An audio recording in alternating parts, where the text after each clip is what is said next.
Oh bendito Señor, te damos gracias por permitirnos estar un día más en tu presencia. Te pedimos, Señor, que nos des un espíritu de revelación para que la palabra, Señor, que vamos a escudriñar, que vamos, Señor, a aprender de ella, nos pueda llevar, Señor, a esa dimensión que estamos buscando como hijos tuyos. Te pedimos, Señor, que nos lleves siempre por tu camino y que no nos sueltes, Señor, aun que nosotros nos queramos soltar. Te pedimos, Señor, por todos aquellos, Señor, que faltan por llegar, para que tú, Señor, quites toda oposición y que puedan, Señor, disfrutar de tu presencia. Gracias, Señor, por la sanación recibida, por los hermanos, Señor, que han orado. Te doy gracias en el nombre poderoso de tu Hijo Jesús. Amén, amén. Hermanos, pues vamos a continuar con esta serie de la palabra del Señor, en lo que estamos viendo, lo que es la idolatría. Y hablando de idolatría, pues muchas veces nosotros, debido a la costumbre, a las ideas que hemos adquirido y recibido, pues muchas veces nosotros, como dice este versículo, a las montañas levanto mis ojos, y a veces levantamos los ojos a las montañas, a veces simplemente al firmamento, o nos perdemos, ¿verdad? Y en ese anhelo de buscar la sanidad, de buscar la paz, de buscar ese momento en el que requerimos para esa armonía y esa paz que estamos buscando de Dios, pues aquí responde, dice, ¿de dónde ha de venir mi ayuda? Porque pues a veces estamos desesperados esperando que venga alguien, ¿verdad? Venga un familiar, venga alguien a ayudarnos.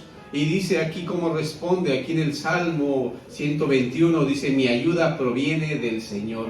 Y dice, ¿cuál es el Señor? Dice, el creador del cielo y de la tierra, el creador de todo. Él es el que me ayuda y proviene de Él mi ayuda. Y yo pongo los ojos en Él. Y hoy en el nuevo pacto pongo los ojos en Cristo Jesús. Amén. Bueno, en esa idolatría, en ese avanzar en el corazón, notamos cómo el pueblo, debido a las costumbres y debido a todo aquello que de alguna manera no nos ha ayudado y por el contrario nos han puesto el pie sobre nuestra vida y nos han sometido a esclavitud. Y esto también a esa esclavitud, pero también a esa idolatría, a esa idea de querer ayudar al Espíritu Santo, pero que de alguna manera lo hicieron en forma de idolatría. Y hablando de esa forma de idolatría, podemos notar entonces cómo, hablando de la colonización y hablando de muchos otros lugares, cómo el querer que recibieran de la manera que ellos creían, de la manera errónea, esa vida espiritual, fueron sometidos de tal manera que la única forma de poderlos hacer como la historia lo ha narrado y como muchas otras civilizaciones de las cuales han colonizado y han sometido a otras civilizaciones, entonces lo que han hecho es una mezcla. Y hablando de mezclas, pues debido a esas mezclas, pues significa que siempre la mezcla lleva a muerte y siempre lleva a confusión y siempre lleva a idolatría. Y dentro de esa idolatría, pues obviamente, pues se ha perdido toda noción de lo importante y de lo que realmente el Señor ha buscado por medio de su palabra. Y en esa confusión, pues ha ido creciendo en lugar de encontrar el lazo que el Señor lanza de salvación.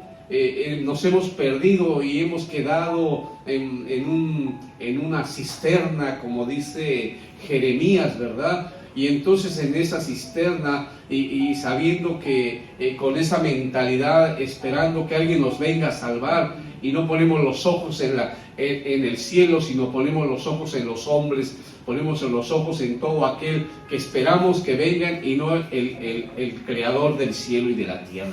Y en ese contexto podemos notar cómo entonces se ha hecho más mezclas.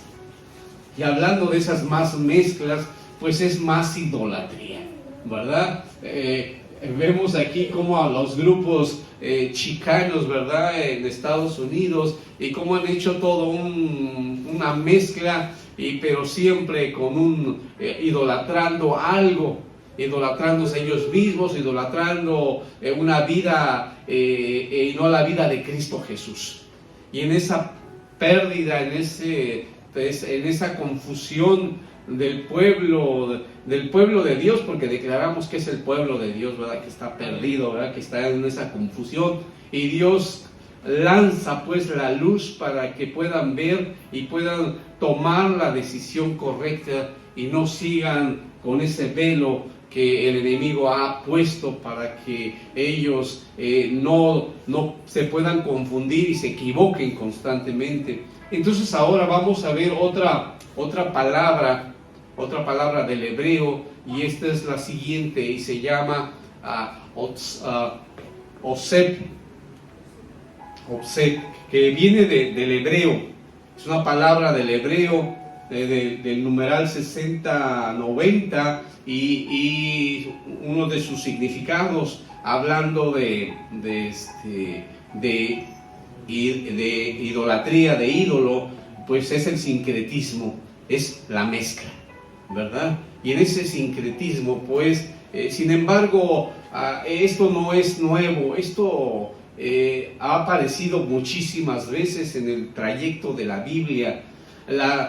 Obviamente que las cosas que les acontecieron al pueblo de Israel y que lo hemos visto plasmado cuando hemos estado escudriñando su palabra, pues sin embargo, a pesar que ahí está, el Señor lo dejó por escrito, y para que nosotros aprendiéramos, tuviéramos un ejemplo y no estar bien pensando que no lo sabemos, sino que ahí está. Y obviamente que un pueblo que no ve la historia, en este caso no escucha, no escudriña la palabra, porque la palabra en la Biblia habla también de la historia, habla de muchos seres y muchas personas y muchos instrumentos del Señor que utilizó para que nosotros tuviésemos esa enseñanza, y que la iglesia de Cristo Jesús pueda mantenerse firme. Y dentro de ese crecimiento, porque es una bendición poder tener la palabra a la mano, y que nos va a ayudar para el crecimiento, para la sabiduría, para poder tomar buenas decisiones. Desgraciadamente el pueblo, la iglesia de Cristo Jesús no lo hace. Siempre está escuchando los flechazos que avienta el mundo y nosotros mismos, buscando las respuestas en otras partes y no en la palabra, cuando ahí está en la palabra. Para esto vámonos a Primera de Corintios 10:11. Y dice a Pablo: estas cosas le sucedieron como ejemplo y fueron escritas como enseñanza para nosotros, para quienes han llegado al fin de los siglos. Ahora, nosotros hemos llegado a los fin de los siglos porque estamos viendo muchas señales de que ya viene el Señor. Hay muchas señales ya que se están dando. Y obvio, eso es para ejemplo, para que nosotros doblemos rodilla y busquemos del Señor. Y en ese buscar, en ese crecimiento, pues el Señor ha dispuesto que nosotros vayamos aprendiendo de la palabra. ¿Y cuál es el fin? Pues el fin es de que no cometamos errores. Yo le decía a mi nieto: mira, no te enojes. ¿Por qué te enojas? No le dije que se enojara. ¿Por qué te sobresaltas? Tienes que aprender de lo que hiciste mal para poderlo corregir y hacerlo correctamente. Así es que lo mismo, el Señor ha dejado la palabra con este propósito, de que no cometamos errores. Y como quienes, como ellos lo hicieron. Ponme atención, hijo, ponme acá, mira, ponte más para enfrente para que no tengas la tentación de distraerte. Entonces, obviamente que ellos cometieron esos errores, y el Señor lo tiene ahí para que vean cómo ellos cayeron y no caigamos nosotros. Pero desgraciadamente, por no leer por no buscar de la palabra, no buscar la sabiduría y la dirección, seguimos cayendo en los mismos errores que ellos cometieron. Y a veces podemos hasta criticar y poder decir, es que vemos los frutos del pueblo de Israel y tantas veces, y sin embargo el Señor cuántas veces les dio oportunidad y no entendieron. Pero estamos cometiendo los mismos errores porque no acudimos a la palabra para poderlas tomar como rema y ponerlas en práctica en nuestra vida espiritual. Y obvio, ¿qué pasó? Ellos padecieron. Como ellos cometieron muchos errores, padecieron a causa de esos errores o pecados. Pero si nosotros sabemos qué es lo que le agrada al Señor, ¿por qué seguimos cometiendo los mismos errores que el pueblo de Israel? Si a ellos hubo consecuencias, ¿por qué tengo que también vivir las consecuencias sabiendo que ahí la palabra dice que sucedió? Digo, pareciera como que somos niños todavía, ¿verdad? Como que no hemos madurado. Recordemos que vimos una enseñanza que hablaba de la madurez y de la inmadurez. Y que queremos llegar a esa madurez del varón perfecto. Queremos llegar a eso. Pero si queremos llegar a esa madurez, pues tomemos la palabra. Hay que acudir a esa sabiduría para que entonces no caigamos en grandes conflictos. ¿Por qué caer en un conflicto si ya sé cuál es el resultado? ¿Cuál es la consecuencia? ¿Cuál es el pecado que estoy cometiendo? ¿Para qué lo hago? Pero sin embargo, algo que hizo que el pueblo de Israel cayera constantemente fue de la idolatría. La idolatría a cosas fundidas y la idolatría a ellos mismos. Y que todavía hoy, vean cuántas cosas todo mundo les dice que van a entrar en paz, y ellos dicen, sí, voy a entrar en paz, como lo que acaba de suceder hace unas semanas, que se reunieron para ponerse de acuerdo en la paz, y sin embargo Israel en ese momento los bombardea, ahí donde estaban haciendo las pláticas para entrar en la paz. Si notamos entonces cómo esos con grandes conflictos en que ellos, en esa idolatría, que ellos se creen superior a todos los demás. No sé si me estoy explicando. Y a veces así nos pasa, que solo vemos, estamos viendo la paja en todos los demás y no veo en mí mismo los errores que estoy cometiendo, y que el Señor me está hablando a mí, no a los demás, sino a mí me está hablando para que yo los corrija. Amén. Sin embargo, el pueblo de Israel, notemos que viene de una herencia ancestral. Esto de la idolatría viene de una herencia ancestral. Tenemos que luchar por romper esas cadenas. ¿Quién dice amén? Amén, amén. Ahora, vemos que la casa, y vemos en este ejemplo cómo Raquel, vemos cómo Raquel mete en la casa patriarcal. Y hablamos de la casa patriarcal porque en lo futuro el pueblo de Israel, las 12 tribus, sale de Israel, sale de este hombre, y sin embargo ella, Raquel, mete la idolatría a su casa, abre las puertas para que se dé. Y vemos aquí cómo en Génesis 31:19 dice lo que hace Rebeca. Dice, mientras Labán había ido a trasquilar sus ovejas, vemos que su hija Raquel robó los ídolos domésticos que eran de su padre. Ven cómo Rebeca, sabiendo de Yahvé y reconociendo que es el único Dios, y que en este momento va con su esposo, y que ya están saliendo de la casa de Labán, y sin embargo ella roba los ídolos domésticos de su papá. Vean que entonces Rebeca, ella por tradición, en su casa había ídolos domésticos, había pequeñas figuras en los que ellos adoraban y las tenían ahí como talismanes.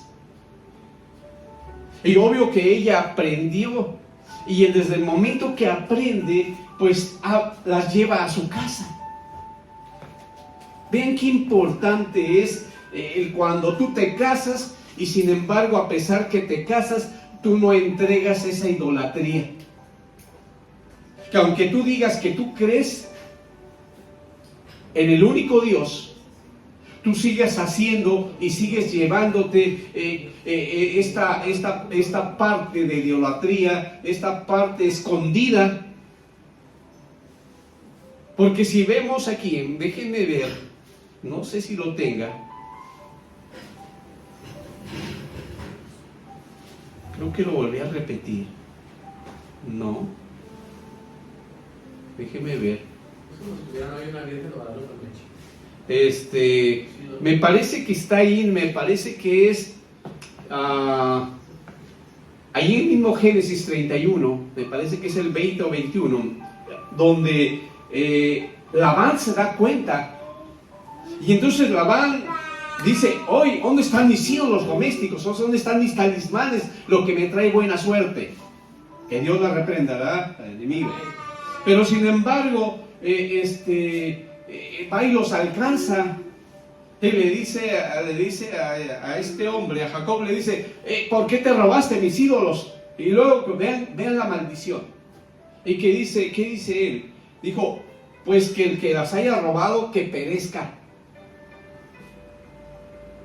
Y yo, revisa, a ver si están aquí. Pero él lanza una maldición, y recuerden que Rebeca se muere. ¿Sí me estoy explicando? Y es a consecuencia de los ídolos que se robó de su papá y los llevó a la casa. Ahora, esto nos lleva también a que entonces de repente nosotros, cuando estamos casados y no hemos entregado áreas de idolatría, vamos a llevarlas a la casa. A la casa donde ahí está la cobertura del sacerdocio. Porque él no sabía. Él se hubiera negado, porque él reconocía que era el único Dios, era Yahvé. Y desde el momento que metías a otros talismanes, a otros terafines, pues obviamente que eso pues no tenía nada que ver con lo que estaba profesando, no lo hubiera permitido.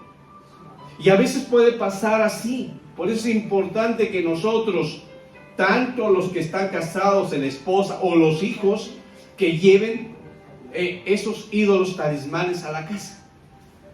Amén. Ahora, dentro de ese crecimiento espiritual, vimos que dijimos entonces que estas dos mujeres casadas. Ahora, tengo otra imagen ahí porque estamos hablando de terafines, ¿verdad? Y ese terafín, pues estamos hablando de figuras que ellos utilizaban en las casas como para que tuvieran suerte, para que les fuera bien en diferentes cosas que querían en su casa. Como cobertura. Ajá, como una cobertura. Pero sin embargo, en la actualidad, pues también se está repitiendo en muchas casas. También igual tienen terafines, ¿verdad? Tienen figuras y vemos ahí de todo colores y sabores, ¿verdad? Ahora, vemos que entonces dos mujeres casadas con hombres de Dios. Uno dijimos que era Raquel y la otra es Mical. Las dos. Ahora, si notamos entonces, esto abre las puertas a diferentes hilos, que obviamente si tú estás abriendo para que entre el ídolo, va a reclamar que lo adores. Va a reclamar que entonces por algo lo tienes ahí, porque obviamente tú lo adoras, tú crees en él. Esa es una adoración. Tú lo tienes, es que se ve bonito. No, tú lo tienes por un significado. No es que se vea bonito, es que realmente estás creyendo en algo y lo estás poniendo. Ahora, sin embargo, en cuyo poder podemos hallar cómo va creciendo la mentira y en esa mentira de no reconocer que tú adoras algo que no es Dios. Y nosotros podemos adorar muchísimas cosas. Eso puede ser empezando hasta por el dinero. El siervo hablaba de los celulares y muchos adoran. Miren, ¿por qué tú tienes un celular hasta de tal marca y lo tienes el más reciente? Es porque tú lo adoras. Y tú ya tienes un talismán ahí, que decía ahí que dentro de lo que vieron en la semana, en la secundaria, vieron ahí uno de los puntos que era muy importante, como quien dice, tu celular era muy importante para ti. Pues sí, para muchas personas dicen que es muy indispensable. Y obviamente hay muchísimos hermanos y hermanas que siempre, todos los días lo adoran, ¿sí o no? Todos los días lo adoran, hasta están metidos en el baño y hasta en el baño están ahí entrados. Antes, ¿sabes qué pasaba? Antes las personas, no ha cambiado esto. Hoy es el celular, pero antes, ¿sabes qué era? Muchos eran el periódico, la revista, estaban en el baño y estaban ahí, duraban un buen rato en el baño viendo la revista o viendo los recortes de las diferentes cosas, noticias que venían ahí. Se informaban allá cuando estaban haciendo del baño, cuando el hacer del baño es una necesidad y tiene algo específico para lo que vas a ir. Sin embargo, le hemos dado otro sentido. Y eso también es idolatría. Ahora, sin embargo, vemos aquí cómo llega Labán y está esa mujer sabiendo que abajo de donde está sentada, que es la montura del camello, ahí están los terafines que ella está escondiendo, pero el papá no puede levantarla porque le dice que están en los días de su periodo. Y entonces pues el papá pues no, ¿verdad? Entonces no se va a acercar. Pero ven cómo va mintiendo para tener esas puertas abiertas a la idolatría. Porque ella anhelaba adorar a esos ídolos, porque obviamente en su casa lo hacían todos. Su papá por eso fue corriendo por ellos, porque se los robó. Y sin embargo ella los escondió porque también creía, también lo hacía. Es algo que ya había hecho rema en ella. Y eso nos puede pasar, que no reconocemos la idolatría y lo hacemos de una forma que le hemos normalizado. Y no lo vemos como idolatría, sino lo vemos como, dijiste, ¿qué? Que era indispensable. Entonces no lo vemos como idolatría, lo vemos como indispensable, necesaria. Y en esa parte vemos que al ir escudriñando la palabra, vemos cómo en el pueblo de Israel se hicieron mezclas. Y dentro de esas mezclas, los conceptos de adoración a Dios con ideas paganas e idólatras. ¿Y esto por qué? Porque empezaron a meter una cosa con otra desde el momento que se mezclan. Y después dicen que eso es verdad, cuando no es verdad, no dice así la Biblia. Pero sin embargo ya se llegó a un sincretismo. ¿Qué es lo que estamos hablando de la palabra del día de hoy? Que estamos hablando que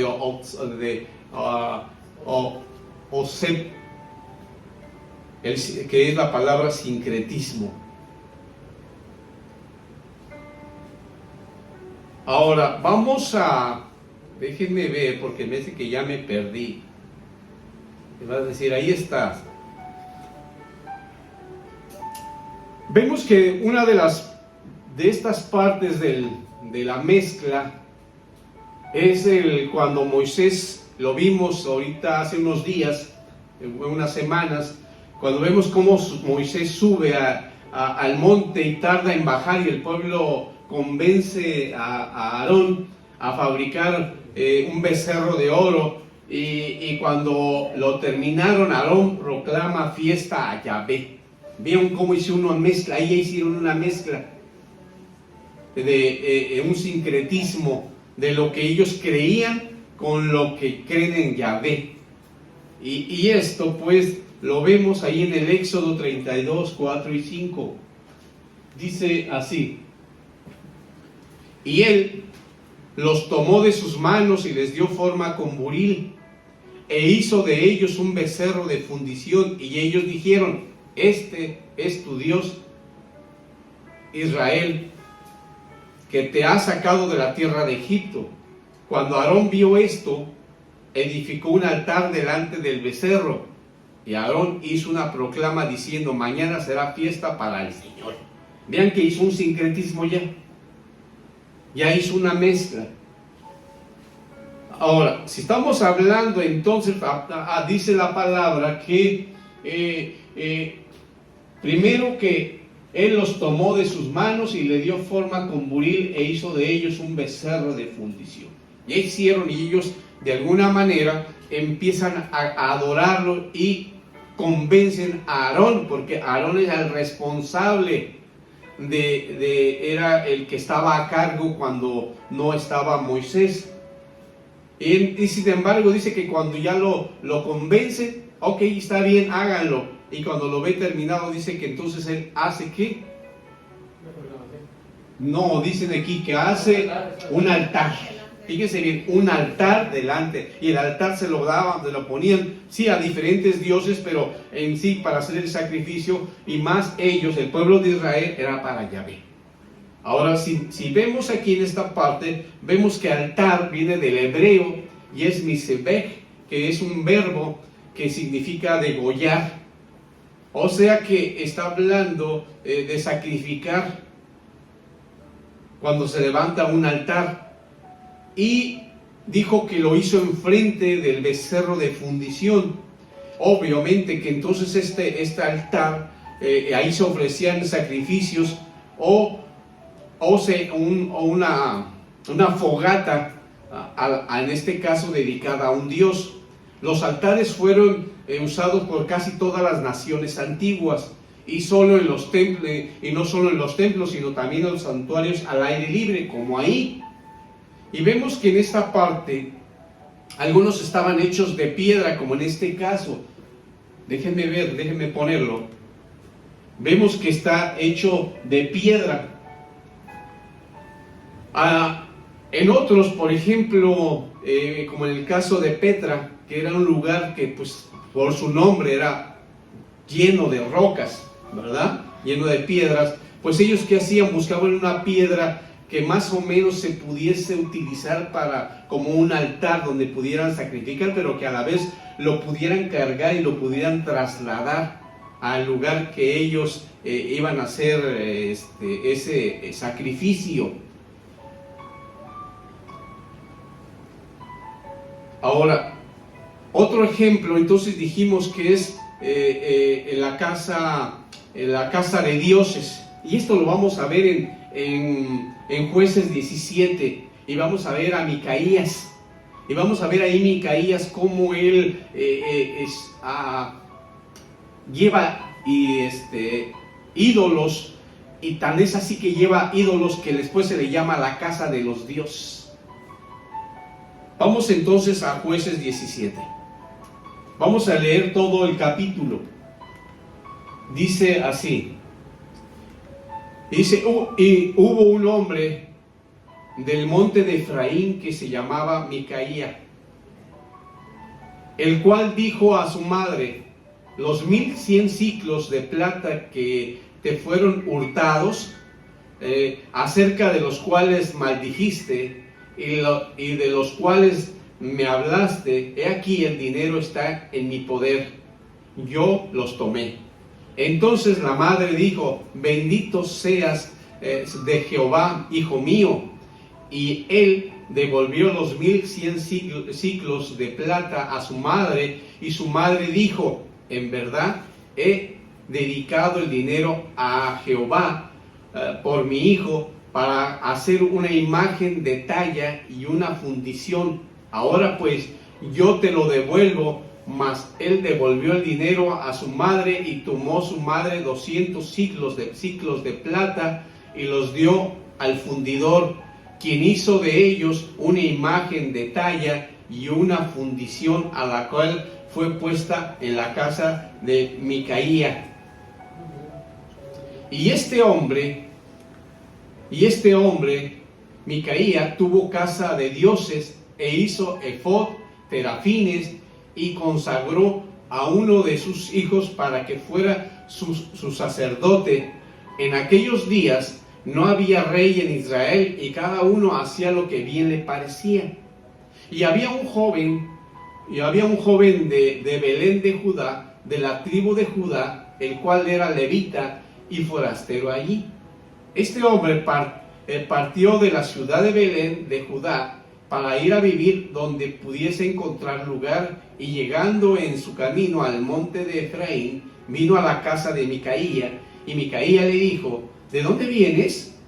Y el levita le respondió: soy de Belén de Judá y voy a vivir donde pueda encontrar lugar. Entonces Micaía le dijo: quédate en mi casa y serás para mí padre y sacerdote, y yo te daré 10 siclos de plata por año, vestidos y comida. Y el levita se quedó. Agradó pues al levita morar con aquel hombre, y fue para él como uno de sus hijos. Y Micaía consagró al levita, y aquel joven le servía de sacerdote y permaneció en la casa de Micaía. Y Micaía dijo: ahora sé que Yahvé me prosperará porque tengo un levita por sacerdote. Dios mío. Hijo, ¿sí notan todo lo que leímos? Dios, híjole. Vemos entonces cómo inicia el relato. Y dice que la mamá de Micaía, le había ofrecido a Yahvé una ofrenda si llega a recuperar 1100 talentos. Fíjense, les voy a dar la ofrenda si yo recupero 1100 talentos que me robaron. Talentos de plata que le habían sido robados. Cuando su hijo le confiesa que él los tomó, o sea, él los robó, y los devuelve, fíjate bien, y los devuelve, dice, le da la ofrenda ofrecida a Yahvé, porque le había dicho que le iba a dar una ofrenda. Y dice, pero para que se haga un ídolo de fundición, porque para eso dijo que lo tenía guardado y se lo iba a dar para que ahí hicieran un ídolo de fundición. Fíjense cómo el dinero que está guardando es para hacer un ídolo en la casa de Yahvé. Luego, de ahí, por eso ahí se le conoce como la casa de dioses de Micaías, porque ahí ese dinero lo utilizan para poner ídolos en la casa de Yahvé, en el altar.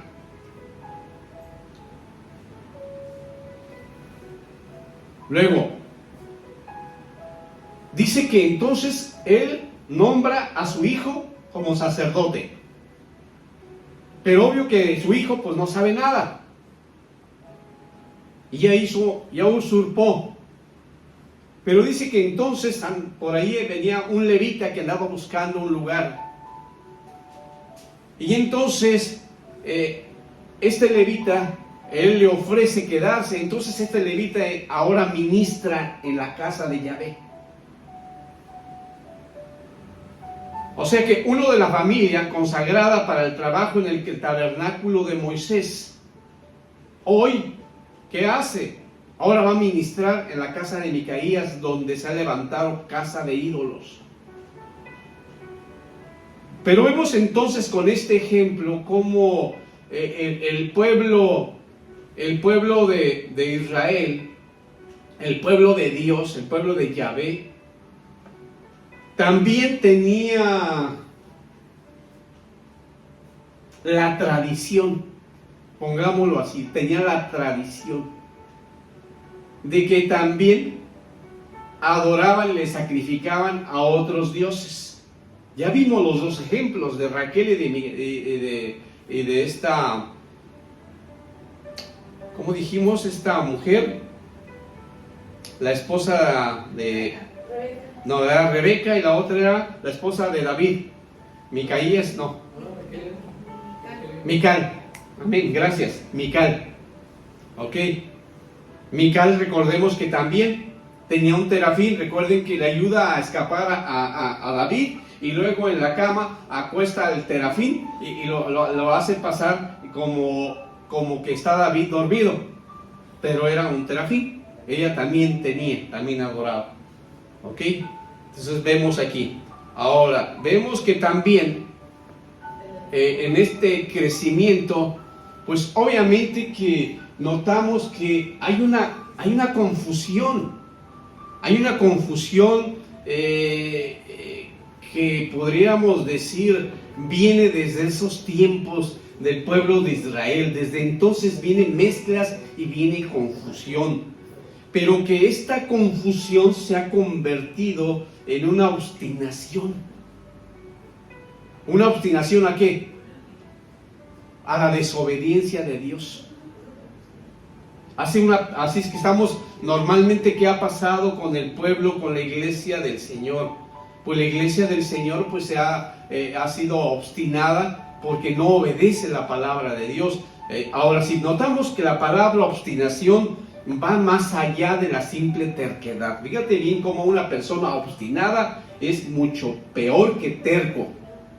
Ahora, sin embargo, vemos que obstinación, si vemos el significado, dice que proviene del latín obstinatio, que viene de onis, derivado a su vez del verbo obstinare, y significa empeñarse en algo. Ahora, de repente podríamos decir, bueno, pues no está tan malo, se está empeñando en algo, pero dijimos, obstinación va más allá de la terquedad.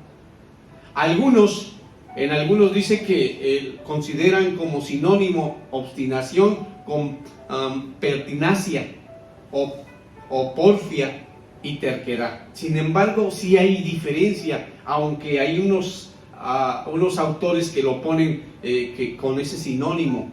Pero pertinacia, por ejemplo, estamos viendo que es algo diferente, porque está hablando de algo que, sin embargo, nos va a ayudar.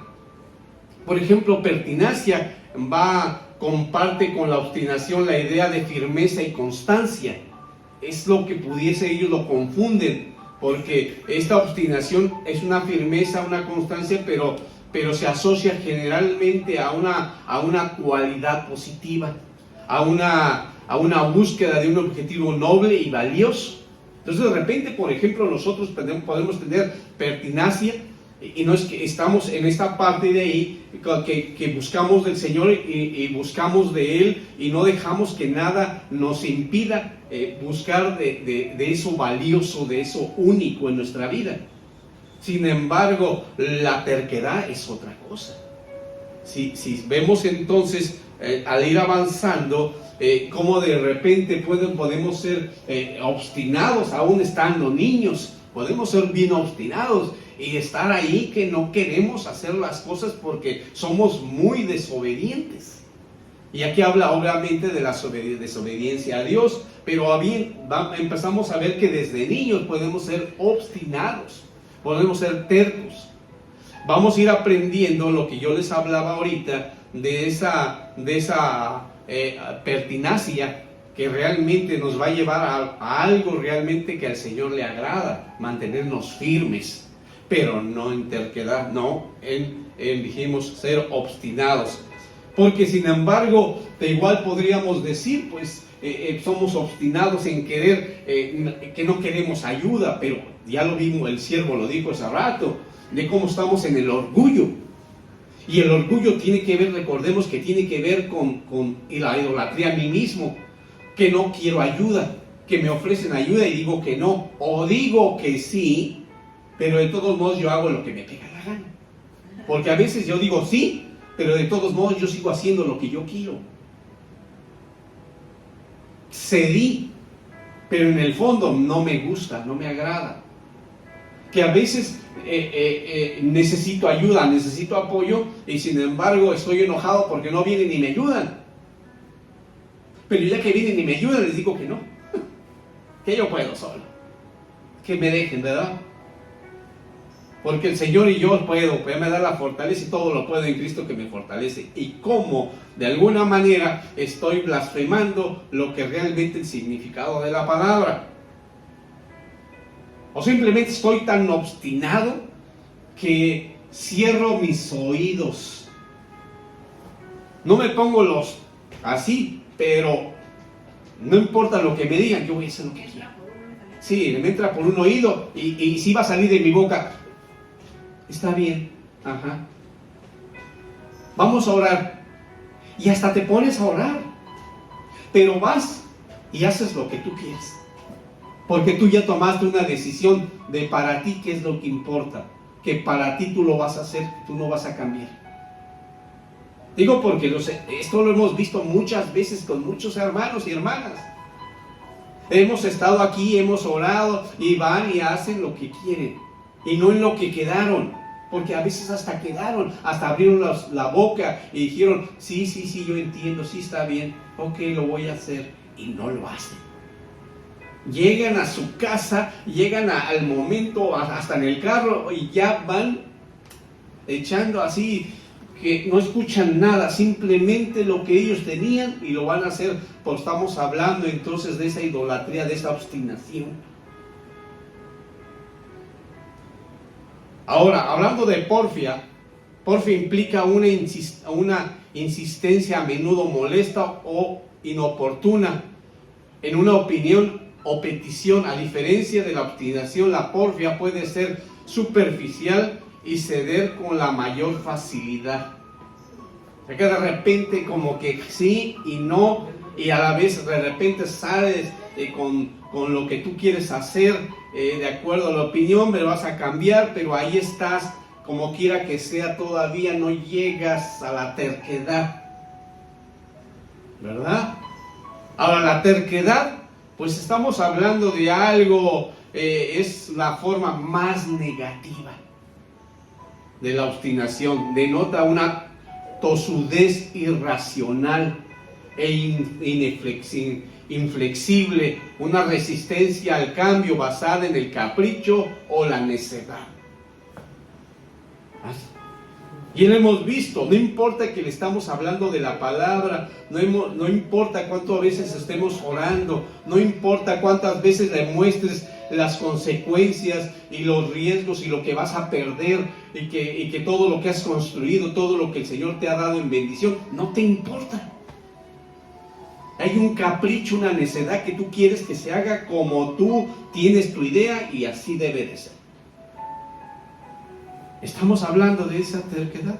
Estamos hablando entonces como por más que quieras avanzar en esa idolatría, tú no avanzas porque estás aferrada a tu idea. Estás aferrado a tu idea, a lo que tú consideras que es correcto. Y obvio que tiene que ver con eso que tú has abrazado y tú le has dado esa adoración. Ahora, Isaías, sin embargo, nos habla qué es lo que va a suceder y lo declara siempre con un tiempo antes de. Y eso nos ha dicho la palabra. Mira, a veces nosotros, si buscamos la respuesta, abrimos la palabra y ahí viene y nos la está dando antes de que suceda. Pero a veces nosotros vemos el versículo, vemos la palabra y no lo consideramos por esta obstinación. Y hacemos lo que queremos y sin embargo después viene la consecuencia, pero sí estaba ahí. Ya nos lo había dicho el Señor qué podía suceder. Vamos a Isaías 48:5 y dice: yo pues te las declararé desde hace tiempo, antes de que sucedieran te las proclamé. No sea que dijeras, mi ídolo las ha hecho y mi imagen tallada o fundida las ha ordenado. O sea, lo que tú has tallado en tu mente, en tu imagen, el terafín que hayas querido poner, esta mezcla de lo que tú crees, de lo que tú viste, de lo que tú has aprendido de otras personas, porque es una mezcla, este sincretismo, entonces tú le has dado poder a lo que dice la palabra. Por eso dice aquí que Él ya lo ha declarado desde antes que iba a suceder. Lo ha proclamado muchas veces con la palabra, pero sin embargo, ¿qué hacemos nosotros? ¿Piensas que la imagen que yo tengo, que lo que yo de alguna manera he mezclado, eso va a suceder porque mi ídolo es que así es lo correcto. Es que así es como funciona. Es que no hay otra manera. Porque si no, no va a ser algo armonioso. Y no es así. Por eso bien Cristo Jesús dice, la paz que os doy, no como la que da el mundo. Porque la que da el mundo es en el que yo me siento en un momento que me digan sí a la idea, sí a la mezcla que yo tengo y yo estoy feliz. Pero en cuanto no suceda, yo le voy a echar la culpa a todos los demás, no a la idea, a mi mezcla, sino que los demás están equivocados, yo no. No sé si me explico. Y sin embargo, no está así, así no dice Cristo Jesús. Ahora, ¿por qué le dice esto? ¿Por qué dice Isaías esto? Porque el pueblo siempre considera que los sucesos se dan por intervención del ídolo y no de Dios. ¿De cuál ídolo? Otsé.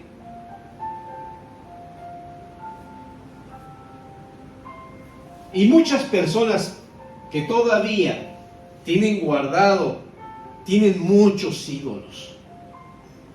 Fui aquí enseguidita el otro día, le dije, espérenme tantito, te regreso, voy a por unos medicamentos. Y fui allí al Similares, y cuando me estaba atendiendo volteé y ahí tenían dos ídolos. Tenían así, la Virgen de Guadalupe, y a un ladito al San Martín Caballero. Ahí estaban. Y él lo tienen así pegadito. Ahí está. Tenían dos ídolos a quienes están adorando, a que los que ellos sí creen. Toda persona que normalmente abre un negocio siempre pone un ídolo. De verdad, yo a veces de repente digo, ay, ¿a poco también? Y por ejemplo, en la Ciudad de México hay muchísimos nombres de calles, de lugares, y todo tiene que ver con santos, todo tiene que ver con serafines, con terafines, perdón, pues ya le estoy dando otra nombre que no corresponde, terafines. Y por ejemplo, ahí San Antonio Abad, ¿qué tiene que ver? Vemos, sin embargo, San Miguel Arcángel. Acá ponen aquí otro, por aquí el Santo Niño de Atocha, y bueno, y aquí el Divino Niño Jesús. ¿Cómo que? Vean. Virgen destinados, de los obstinados, no sé qué dice, San Judas Tadeo, San Cosme y San Damián. No, de veras que está lleno. De verdad que hay muchísimas que es inimaginable. Y yo pienso que son cientos que la gente tiene. Amén. Ahora, este tipo de idolatría, y estoy hablando, cuando hablo de idolatría, no me refiero a esos en sí, me refiero a la mezcla, a lo que tú has mezclado con unas cosas y otros y las has creído. Como el cristiano que celebra el Día de Muertos, porque sí hay, o el día de Navidad, es un sincretismo. Ahora, vemos entonces que este tipo de idolatría pretende atribuirle a un Dios las circunstancias milagrosas o milagros y maravillas que solo provienen de Dios. Ahora, si vemos el término Otsé, de acuerdo al diccionario Strong, vemos que entonces aparece 4 veces en la Biblia. Y de esas 4 veces, una nada más aparece como ídolo, que es en Isaías 48:5, que es el que vimos ahorita anteriormente. Ese es el único, pero aparece 4 veces. Ahora, en las demás es traducida como dolor. Esta palabra otsé, o sea, esta mezcla, estamos hablando de mezcla, sincretismo. Ahora, para poder entender este tipo de idolatría, vamos a analizar 3 versículos y el diferente concepto. Ahora vemos que entonces la primera palabra Obsed aparece en la Biblia en 1 Corintios 4:9. Vamos a ver, 1 Crónicas 4:9. Dice así. Hablando de esta oración, de este personaje. Dice, y Jabes fue más ilustre que sus hermanos, y su madre lo llamó Jabes, diciendo, porque lo di a luz con dolor.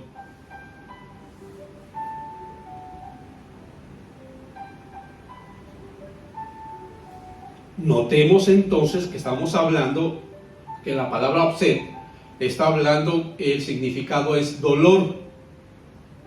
Ahora, si usamos los significados en el hebreo, y Jabes, porque estamos hablando de Jabes, y dice que y Jabes fue más ilustre que sus hermanos.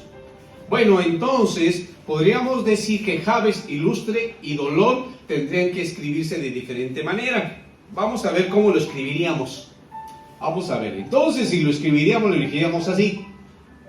Pónganme atención, fíjense bien. Dice, Jabes fue más ilustre que sus hermanos, y su madre lo llamó Jabes, diciendo, porque lo di a luz con dolor. Ahora, si lo escribimos de acuerdo al significado, dice, y dolor, fíjate bien, dice, y dolor fue más ilustre, glorioso, honorable que sus hermanos, y su madre lo llamó dolor, diciendo, porque lo di a luz con dolor. O sea, así no, porque dijo que es significado, ¿no? Ah, bueno, entonces así estaría el versículo, ¿verdad? El dolor fue más ilustre, fíjate, el dolor fue más ilustre, glorioso, honorable que sus hermanos, y su madre lo llamó dolor, diciendo, porque lo di a luz con dolor. Oh, bien. Ok, entonces aquí estamos viendo que le están atribuyendo las notables características a este personaje. Fíjate, este personaje tiene unas características muy maravillosas, y sin embargo, al dolor o al sacrificio de su madre, porque todo se refiere a ella, al dolor. No que él sea, no, al dolor. Ella tuvo dolor y listo. Me costó muchísimo. Sin embargo, ¿qué está haciendo? Está haciendo caso omiso de toda buena dádiva que desciende del Padre de las luces. Está haciendo caso omiso de Dios, que es el que dio los momentos y las circunstancias que tuviera un hijo.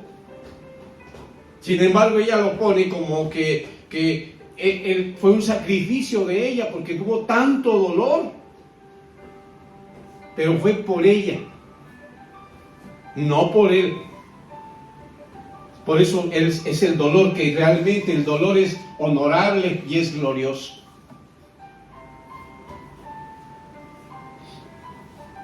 ¿Qué pasa? Nosotros cuando empezamos a atribuir el éxito en lo personal o en lo ministerial al esfuerzo, al sufrimiento padecido. Vea todo lo que ha pasado. Ve que yo he venido sin comer, he estado aquí muchísimo tiempo, desde entonces, y aún pesando y doliéndome las piernas, aquí no he dejado de estar. ¿A quién le estoy dando la gloria y la honra? A mí, al dolor, a lo que yo está hablando, al esfuerzo, a lo que yo he hecho, ¿verdad? A lo que he padecido. Y he venido, y aún teniendo pleitos y en mi casa y todo, no me ha importado, yo aquí he estado. ¿Qué pasa? Idolatría. ¿Qué estamos haciendo? La idolatría, que hace atribuir el éxito. Por ejemplo, si estuviésemos en tiempos de vaqueros, ¿verdad?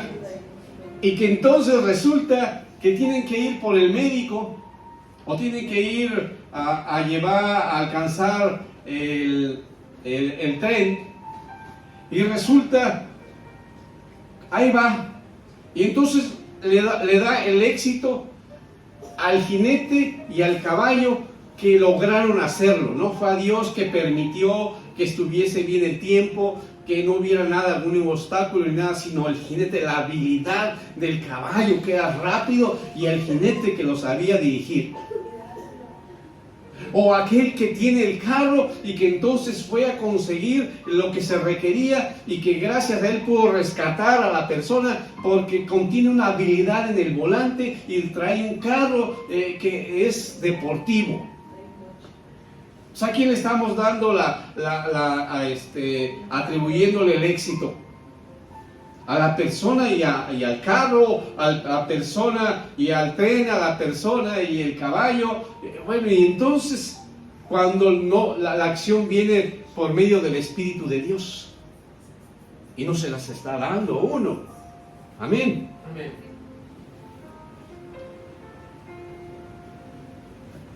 Pero esto no es porque yo lo diga, sino aquí viene la palabra. Vamos a ver ahí dónde viene. Viene en Zacarías. Dice en Zacarías 4:6. Y continuó él y me dijo: esta es la palabra del Señor, oh Zorobabel, no por el poder, por la fuerza, sino por mi espíritu, dice el Señor de los ejércitos.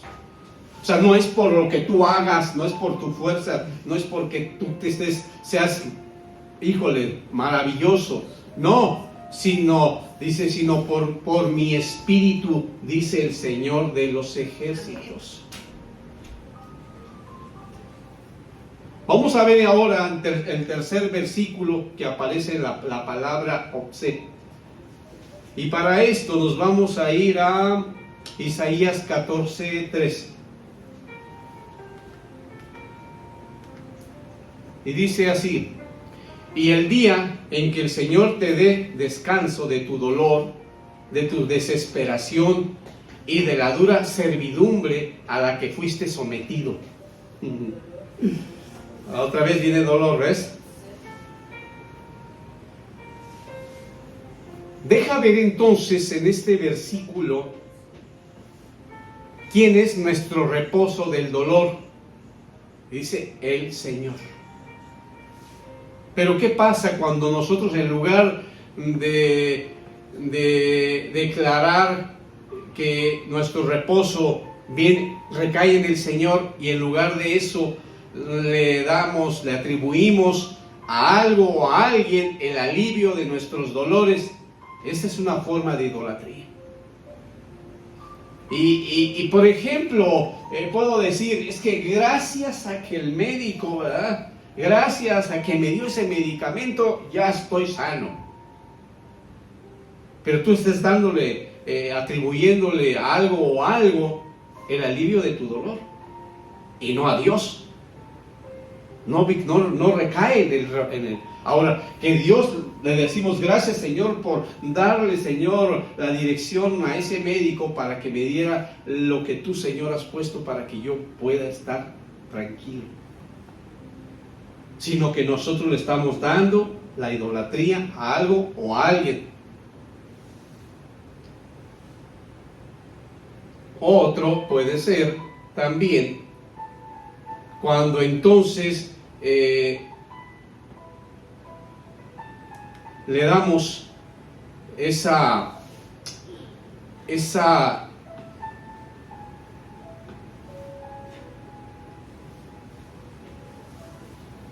ese momento que debería ser del Señor, de decir gracias, Señor, porque el dolor se ha ido. Me acuerdo la semana pasada cuando tenía aquí un niño y dijo que le dolía el oído.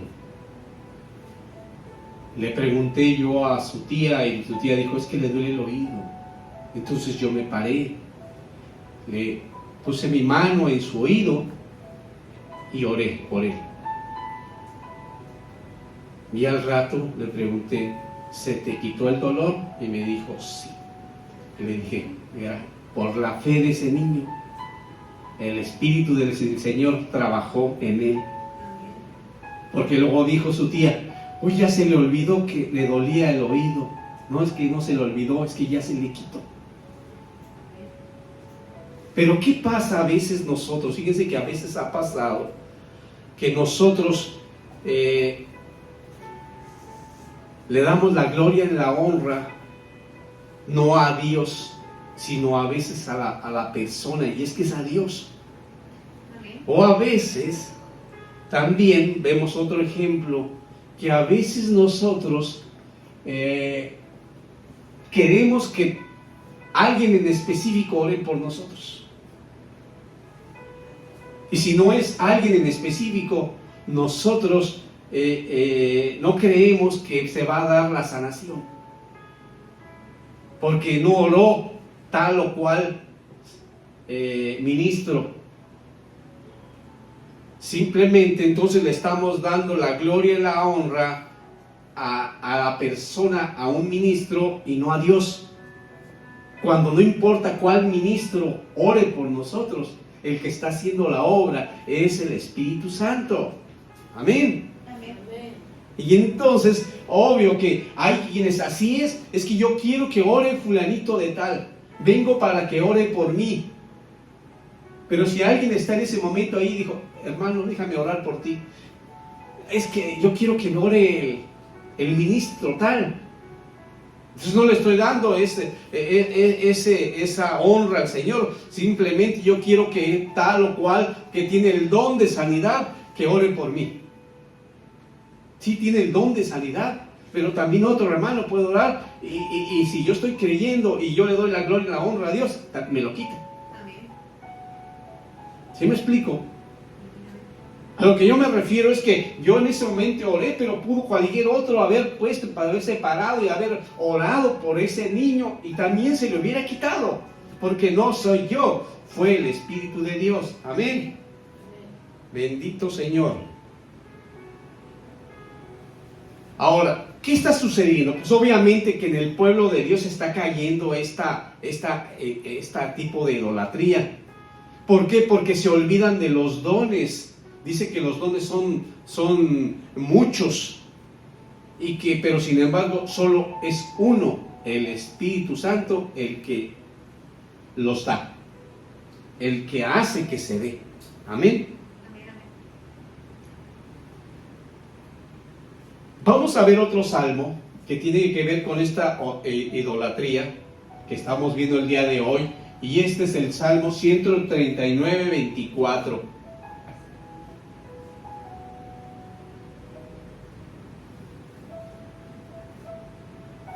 Dice así: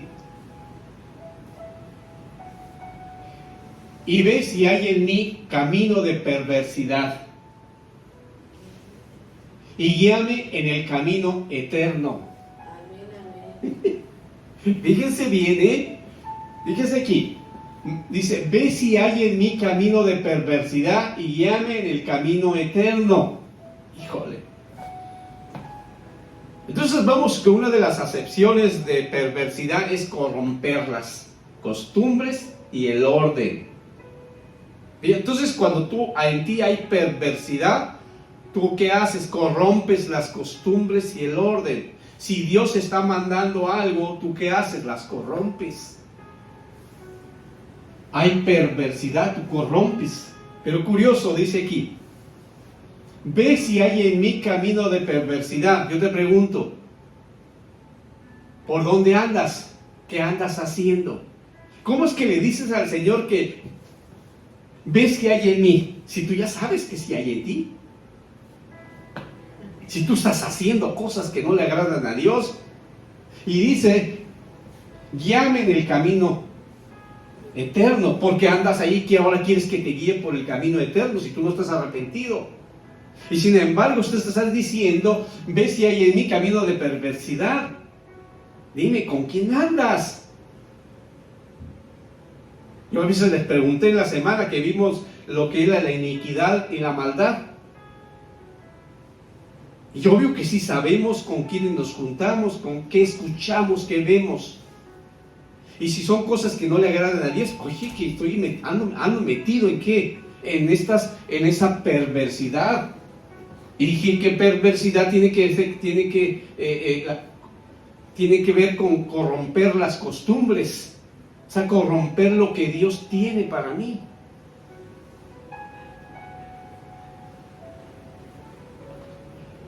Yo como hijo de Dios, ¿Cómo camino? Traigo las sandalias de la armadura celestial. No sé por dónde ando caminando, pero sin embargo, en lugar de eso, ando por un camino de perversidad. Fíjate bien, por eso lo estoy poniendo, por eso pongo esta parte de aquí, pon atención, pero fíjate, por eso la estoy poniendo. Dice, ve si hay en mí camino de perversidad. Ahora, si yo ando en un camino de perversidad, obviamente, ¿qué pasa? Actúo y camino en un desorden. ¿Por qué? Porque me he mezclado. Y si yo me mezclo, lo dijo el siervo la semana pasada, el que anda con lobos, aullar aprende.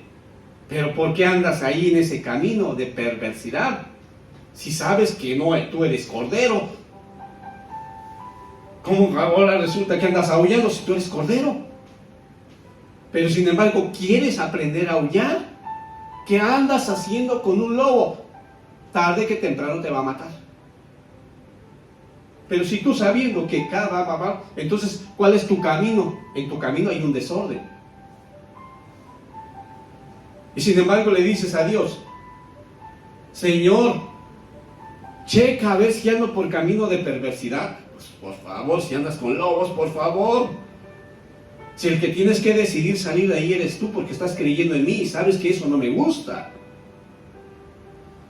Sabes que eso te va a llevar a muerte. Porque estás actuando en una mezcla y hay una confusión. Pero esa confusión es porque tú la quieres, es porque tú la deseas, es porque tu autoestima la has puesto en las personas, en el mundo y no en mí. Si conmigo nada te falta, como le decía, conmigo estás aquí, sin mí estás acá, en el piso, conmigo estás aquí. Bueno, ¿quién es el que va a decidir querer andar conmigo? Con Dios. Yo. Es una decisión. La decisión que tú estés confundido es tuya. No es porque Dios quiera que tú estés confundido. Dios te ha dado la palabra. Y la palabra es clara y precisa. El que quiero andar confundido soy yo, pero porque quiero otra cosa que no quiero confesar. Pero que en el fondo sí quiero, que todavía, quizás sea por autoestima, quizás sea porque tengo miedo, quizás sea porque todavía hay cosas que me dan temor, que pareciera que voy ando para arriba y para abajo, pero cuando vienen ciertas cosas me hundo. Y esas cosas que me hunden hacen que yo actúe en ciertos momentos con ese temor. Aunque me vea bien, que tomo buenas decisiones, que hago muchas cosas, sí, pero hay muchas que hacen que no crezca, pero no las he querido confesar. Y mientras yo no las confieso, significa que las estoy adorando, las mezclas, el sincretismo, lo estoy adorando. Y mientras yo no lo confiese y declare y ponga mi fe en Cristo Jesús, pues va a seguir teniéndome ahí con la puerta abierta a la adoración de ese ídolo, porque va a reclamar que sea adorado. ¿Sí me explico? Oh, Señor. Ahora, si vemos en la Biblia, nos habla de muchas mezclas, muchísimas, y cuáles han sido las consecuencias de todas ellas. Recordemos cómo lo vimos de la iniquidad, lo vimos uno de los ejemplos, dijimos que era el inicio, primero fue con Noé, pero también lo vimos y que trajo el diluvio, ¿se acuerdan? Vivió la iniquidad y la maldad y vino y destruyó todo, pero también lo vimos con Sodoma y Gomorra, también vimos ahí, pero también todo esto sucedió por las mezclas. Recuerden qué le pasó, ¿se acuerdan del sobrino de Abraham? ¿Cómo se llama? De Lot. ¿Se acuerda que Lot a dónde fue? A mezclarse con Sodoma y Gomorra. ¿Qué le pasó a su familia? Se entró en esa idolatría. Hubo mezcla, hubo confusión y se perdió por entrar en el sincretismo. no salió de ahí. Por eso hoy el Señor, ¿qué es lo que quiere? Que este tipo de idolatría, este sincretismo se vaya de nuestra vida. Si hubo mezclas o hubo confusión, hoy en el nombre poderoso de Jesús se va de nuestra vida. Rompemos toda cadena de idolatría, lo rompemos en el nombre poderoso de Jesús, y todas nuestras generaciones, en el nombre del Padre, del Hijo y del Espíritu Santo, son libres, porque mañana se declara en México el grito de independencia, pero nosotros lo declaramos todos los días, que somos libres en el nombre poderoso de Jesús. Amén, amén. Pues hermanos, vamos a orar y darle gracias al Señor porque hemos finalizado esta palabra que habla del tipo de idolatría, que es el sincretismo, que es la mezcla, que es esa confusión, pero que hoy nosotros, bendito Señor, hoy levantamos nuestros ojos para poder decir, Señor, que nuestra ayuda viene de lo alto, que nosotros volteamos hacia arriba y vamos a caminar erectos, que vamos a dejar de caminar como esclavos y vamos a caminar hoy como personas libres en el nombre poderoso de Jesús. Hoy toda idolatría, hoy la ponemos bajo tus pies, Señor, y nunca más se vuelven a levantar en nuestra vida. Hoy declaramos, bendito Señor, que toda idolatría la vamos a sacrificar, la vamos a matar, la vamos a dejar libre de nuestra vida y la vamos a mandar al abismo para que no vuelva a surgir y vuelva a venir a hacer daño a nuestras generaciones. Hoy declaramos en el nombre poderoso de Jesús que cada uno de los siervos y siervas de esta congregación y todos aquellos que no están aquí pero que en algún momento van a escuchar esta palabra, hoy, Señor, en nombre del Padre, del Hijo y del Espíritu Santo, yo los bendigo y los declaro libres de toda atadura, de todo yugo. Y hoy, Señor, nos atamos, nos ponemos, Señor, tu yugo, que es fácil y ligero de llevar, nos atamos a Cristo Jesús porque hemos querido cambiar las actitudes y nuestra forma de caminar, de ver y de todo aquello, Señor, que es digno tuyo, y que queremos, bendito Señor, que se levante este sacrificio, que se levante este holocausto y que llegue a ti, Señor, un aroma agradable. Hoy te doy gracias, Padre, por nuestras vidas, por la vida de cada uno de los siervos y de las siervas. Te doy gracias en el nombre poderoso de Jesús. Amén y amén. Que la paz del Señor esté con ustedes. Aleluya.